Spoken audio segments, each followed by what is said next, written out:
The legend of the vampire has been told for centuries, capturing the dark shadows of our imagination and inspiring filmmakers and actors to breathe new life into the undead. But there's never been a vampire like Barnabus Collins. What is this? Some spectre approaches. Have at me, Lucifer.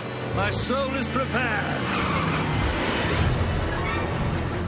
I'd always been sort of attracted to horror films and things like that, even as a very young kid.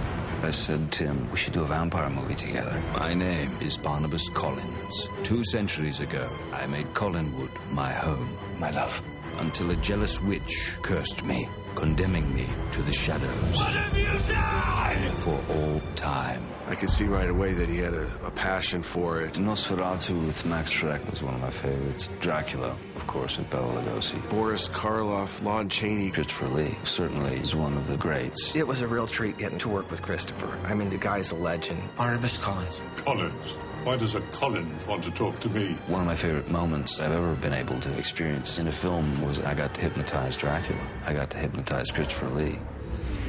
Look into my eyes and deliver me your innermost thoughts. He was, the great Dracula.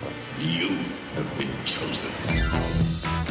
Welcome home, Barnabus Collins. Surely you are aware of the darkness that has plagued our family. He was a very reluctant vampire. I am terribly sorry. I cannot imagine how thirsty I am. For Barnabus, everywhere I searched character-wise, I kept coming back to Jonathan Frid. He really did something beautiful with that character on the Dark Shadows series back in the 60s and early 70s. Have there been others like myself? No, you're the only one I've encountered. If you look closely during the ball, there's the original cast members from the show, including Jonathan Frid, the original Barnabus. They walk through the door as guests. Welcome to Collinwood. There's great humor in it, but great humor that comes out of very serious issues. I simply seek advice on the art of courting a woman of this time. You obviously mean Vicky. She has the most fertile, birthing hips I have ever laid eyes upon.